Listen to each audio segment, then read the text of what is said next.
ಬೇಲೂರು ತಾಲೂಕಿನಲ್ಲಿ ಹೆಚ್ಚು ಪುರಾತನ ಮತ್ತು ಐತಿಹಾಸಿಕ ವಿಗ್ರಹಗಳು ಲಭ್ಯವಾಗುತ್ತಿರುವ ಹಿನ್ನೆಲೆಯಲ್ಲಿ ಇಲ್ಲಿಯೇ ಸಂಶೋಧನೆ ನಡೆಸಲು ಅನುವು ಮಾಡಲು ಧರ್ಮಸ್ಥಳ ಸಂಸ್ಥೆಯಿಂದ ಶೀಘ್ರವೇ ಅಧ್ಯಯನ ಪೀಠವನ್ನು ಸ್ಥಾಪನೆ ಮಾಡಲಾಗುತ್ತದೆ ಎಂದು ಶ್ರೀ ಕ್ಷೇತ್ರ ಧರ್ಮಸ್ಥಳ ಧರ್ಮಾಧಿಕಾರಿ ಪೂಜ್ಯ ಶ್ರೀ ಡಾಕ್ಟರ್ ವೀರೇಂದ್ರ ಹೆಗ್ಡೆ ಅವರು ಹೇಳಿದರು.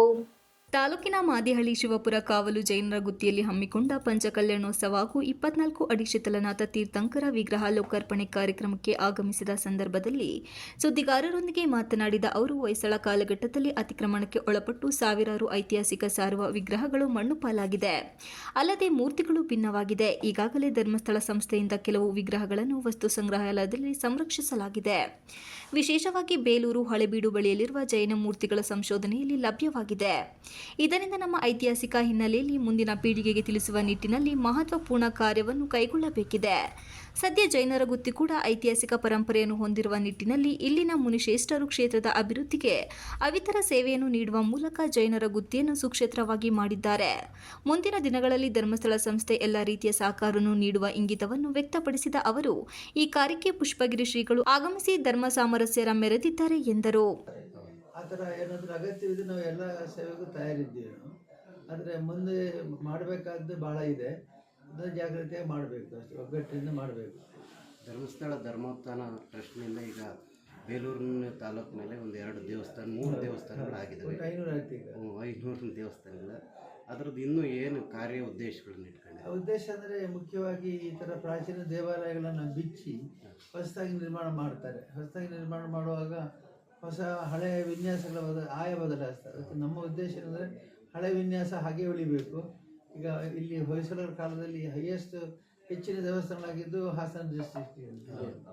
ಈ ಹಿಂದಿನವರೆಲ್ಲ ಹೊಯ್ಸಳರ ರಾಜ ಕಾಲದಲ್ಲಿ ಅನೇಕ ರೀತಿಯಲ್ಲಿ ದೇವಾಲಯಗಳನ್ನು ಮಾಡಿದ್ದು. ಈಗ ಹೊಸದಾಗಿ ನಾವು ನಿರ್ಮಾಣ ಮಾಡಿದರೆ ಅದನ್ನು ಮಾಡೋಕ್ಕೆ ಸಾಧ್ಯವಿಲ್ಲ.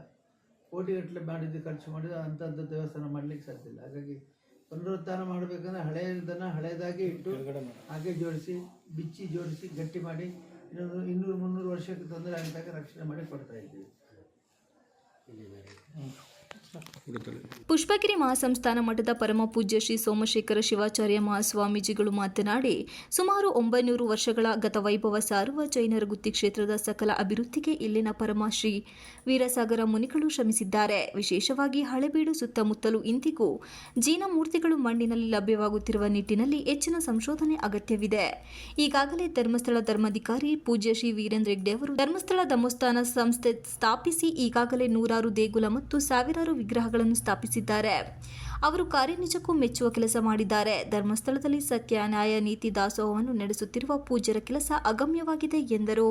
ಅದರನ್ನು ನೋಡಿ ಆನಂದ ಪಡುವಂಥದ್ದು ನಮ್ಮೆಲ್ಲರ ಸೌಭಾಗ್ಯ ಅಂತೇಳಿ ನಾವು ಭಾವಿಸ್ಕೊಂಡು, ಬಹುಶಃ ನಮ್ಮ ಪುಣ್ಯ ಏನು ಅಂತಂದರೆ ಹೆಗ್ಡೆಯವರು ಅಪರೂಪಕ್ಕೆ ಇವತ್ತು ನಮಗೆ ಮೊದಲನೇ ಅವರ ನಮ್ಮ ಭೇಟಿ. ಅವರು ನಾವು ಕೂಡ ಈ ನೆನಪಿನ ದಿನ ಅಂತ ನಾವು ಅದಕ್ಕೆ ಕೂಡ ಭಾವಿಸ್ಕೊಂಡಿದ್ದೀವಿ. ಯಾಕೆಂದರೆ ಹೆಗ್ಡೆಯವರು ಧರ್ಮಸ್ಥಳದ ಮುಖಾಂತರ, ಕ್ಷೇತ್ರದ ಮುಖಾಂತರ ಇಡೀ ರಾಜ್ಯಕ್ಕೆ, ದೇಶಕ್ಕೆ ಒಂದು ಅದ್ಭುತ ಕೊಡುಗೆಯನ್ನು ಈ ನಾಡಿಗೆ ಕೊಟ್ಟಿದ್ದಾರೆ.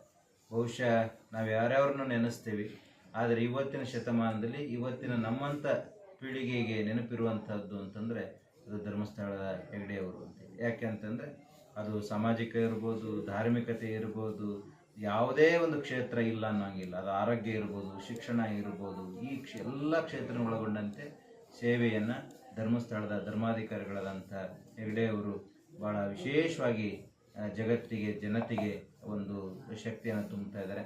ಬಹುಶಃ ಹೇಳ್ತಾ ಇದ್ರು, ಧರ್ಮಸ್ಥಳದಲ್ಲಿ 5 ಲಕ್ಷ ಜನ ಈ ಸಲ ಕಾರ್ತಿಕ ಬಂತು ಅಂತೇಳಿ. ಅಲ್ಲಿ ಬಂದಂಥವರಿಗೆ ಪ್ರತಿದಿನ ದಾಸೋಹ, ಪ್ರತಿದಿನ ವ್ಯವಸ್ಥೆ ನಿಜವಾಗ್ಲೂ ಕೂಡ ಒಂದು ಅದ್ಭುತವಾದಂಥ ಮೆರಕಲ್ ಅಂತಲೇ ಹೇಳ್ಬೋದು. ಅಂಥ ಒಂದು ಶಕ್ತಿ ನಮ್ಮ ಹೆಗ್ಡೆಯವರಲ್ಲಿದೆ. ಅದನ್ನು ಅವರು ಮಾಡ್ತಾ ಇದ್ದಾರೆ.